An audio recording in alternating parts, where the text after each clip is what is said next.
So we're here with David S. Rose at the TVC 2012 Cambridge conference at Robinson College. Thank you very much for coming, David. David is the CEO of GUST, the managing principal of Rose Tech Ventures, and the associate founder of Singularity University, amongst many other things. So thank you for coming. Thank you for coming down. My pleasure.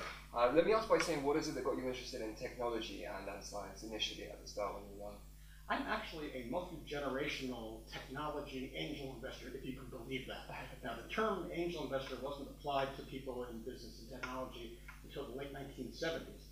However, my great uncle, after whom I was named, so the original David Rose, who grew up on the Lower East Side of New York, didn't get out of 6th grade in school, spent, after a very successful business career, the second half of his life as what we would now call a technology angel investor.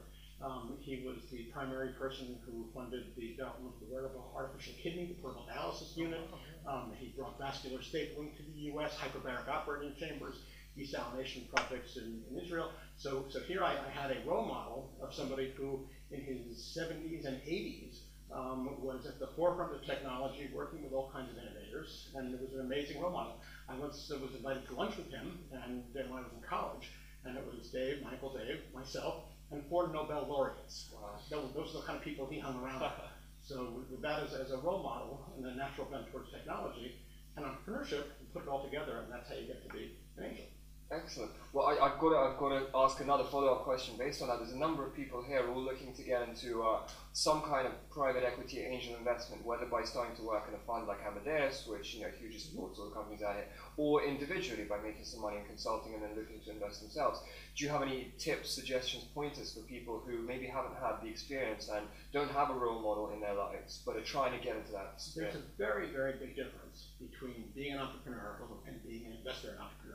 And it's very, very rare that you see people who are either good at both, or more importantly, really like doing both. And I often get people coming in to my office saying, okay, I'm about to graduate from university, should I be an investor or should I be an entrepreneur? And after speaking with them for 5 or 10 minutes, you begin to get a real feel, and it's very clear. The entrepreneurs jump right out at you. And you say, forget it, go start a company, go do something. Whereas people who don't have that entrepreneurial bent, but who are somewhat more financially oriented, somewhat more analytic, might find a career in private equity, but it's very, very difficult because where the world is your oyster. If you're an entrepreneur, anybody can be an entrepreneur, or at least try. And fishing is defined not as catching fish, but as the art of trying to catch fish. So entrepreneurship is defined as the art of trying to start a company, and therefore everybody could be an entrepreneur. On the other hand, the venture capital business is somewhat similar to the real estate development business, which is they're very small teams. It's an entrepreneurial entity, so you have the investor, you have in this case the VC, or 2 or 3 or 4 or 5 partners of a fund, and then you have some principals and a couple of associates, but it's a very, very small group of people, and it's all based on somebody else giving you money, their money, to invest. Sure. And so, without a track record and not being part of that fund, there are many more people who want to be VCs then it's possible to do it. So I'm not sure I would recommend going into venture capital as a career up front. That's something you do after you have experience that would give you the skills and tools to recognize investments and to make those kind of risky bets that people will pay you to do. Well, that's great. I mean, we need a lot of stimulus here in Cambridge to persuade people to be entrepreneurs, because there's a lot of people heading into consultancy and heading into very standard. But entrepreneurs don't need the stimulus of venture capital. Entrepreneurs, I mean, in the wonderful American film Singing in the Rain, there is a scene where Gene Kelly is this young dancer, and he comes from Ohio in his bright check suit and his hat. He comes to New York, big time, and he knocks on the door of an agent and says, gotta dance, gotta dance. And the agent slams the door in his face. And he goes to the next door. Gotta dance, gotta. They slam the door in his face. Gotta dance. If you're an entrepreneur, you gotta start a company, right? That's what it's all about. Definitely, we're going to be doing that as soon as we can, as soon as we all leave here. You founded many different companies. So what's your strategy? This is a question that's very interesting to many people who are here founding startup companies as part of CUTEC and at the TVC. What's your strategy for selecting and bringing on board top-level talent? Because you can't do everything yourself. That's the single hardest thing about starting a company. If you're an entrepreneur, you generally have a flood of ideas and all kinds of wonderful things you can do. And your energy You control it. People generally with low energy don't become entrepreneurs. So you have high energy, and it's yours, and you can channel it. And you have sleepless nights, and you give up your social life and your family for it, or whatever. That's all in your control. Finding other people to join your team, and then selecting them, inspiring them, enticing them to come and help sharing the vision, and getting A players is extraordinarily tough, and it's probably the single toughest thing about it. And having been doing it for 20, 30 years at this point, not always successfully. I'm not sure I have nailed the answer exactly. I will tell you that now with Gus, I have the best executive team I have ever seen. It took a number of years to get them in place. And more than that, it took a shared vision. And so the very first thing is you as the entrepreneur have to believe in your vision, believe in yourself, believe in your company, and then be able to sell it. Because if you have that passion and belief, that's infectious. And A people will want to see that and join the team. Well, fantastic. I think that's going to be really useful to a lot of people. And I think if you're ever going to find and crack that, and if you could write a book, we would all definitely buy it and read it. Let me move on now to your role as associate founder at Singularity University. I mean, it's pioneering. It's a project that's completely changing the landscape of higher education. Are you looking to create something similarly worldwide? Are you looking to bring some of those ideas over here, perhaps to the United Kingdom, to Cambridge? Well, there's Singularity University, which I'll touch on briefly during my remarks today, is about changing the way people are thinking. And it has to do with the whole concept of exponential technological change. And some of the thoughts that I'll be discussing today came out of work that we did at Singularity U and trying to give an introduction to business in an era of exponential change to the participants there. And so Singularity was the brainchild of Ray Kurzweil, obviously, who wrote the book, The Singularity is Near, and Peter Diamandis, the founder of the X Prize Foundation. Both entrepreneurs in their own right. I've actually invested in several of Peter Diamandis' companies. That's how I got to know him in the first place. And the goal is the breathtaking one of picking the world's greatest next generation of leaders and giving them all the tools. They have state-of-the-art tools to deal with exponential technological change, and then setting them forth to solve humanity's grand challenges. But, so humanity's grand challenges, some smaller.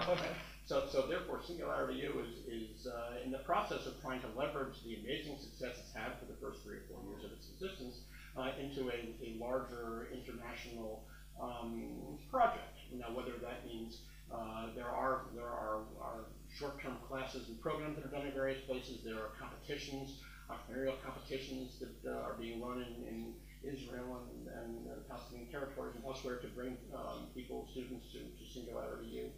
They're involved with the county government, and I think you'll see an increasing role for SU and people coming out of SU and alumni from SU around the world. Well, there's some very impressive, fascinating, perhaps somewhat extreme ideas coming out of both the founders and Singularity University itself. Singularity, the concept of abundance, and in fact we have nothing to worry about. Do you, what are your thoughts on that? Do you have your own? Well, any time you begin to get beyond today, it gets challenging. Nobody can tell you you're right or you're wrong, and you can talk about science fiction or you can talk about science. But science fact is here today. Anything not today is not science fact. It may be realistic fiction, it may be unrealistic fiction, but it's nevertheless science fiction. And I think number 2, you have to separate the individuals that are in and around Singularity U from the university itself. So Singularity University itself doesn't have a particular axe to grind, doesn't have a particular statement or a particular set of beliefs. Peter with his abundance does, and Ray with all of his stuff does, and Ray's other core faculty members are involved in things that may be perceived by some people as fringe areas or very, very far out there. And it's important to look at each one of these things, because these are the brightest guys that I know. I don't agree with necessarily everything that everybody else believes in, but one of the shared concepts of Singularity U is what happens when you have a world of exponential change and understanding that power curve. And we're going to go into that during my remarks today.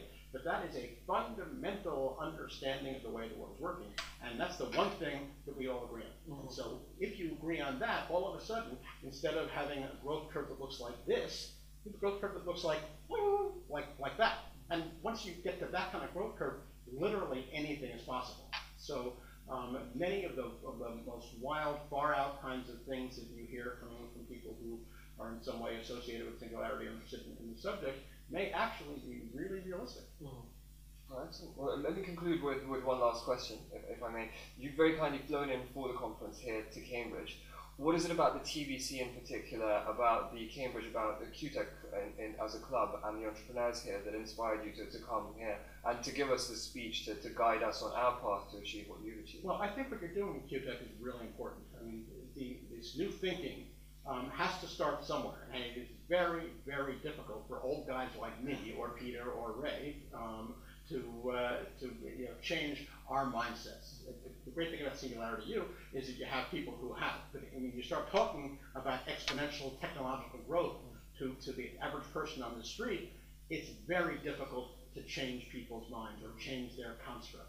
And the world is moving so fast that virtually everything in your lifetime today, in your world, the way you approach music, the way you approach business, the way you approach your view of the cosmos, the way you write books, anything, is so completely different from your parents or anybody who comes before you that if you don't get it now and start your career thinking about these things, you're doomed.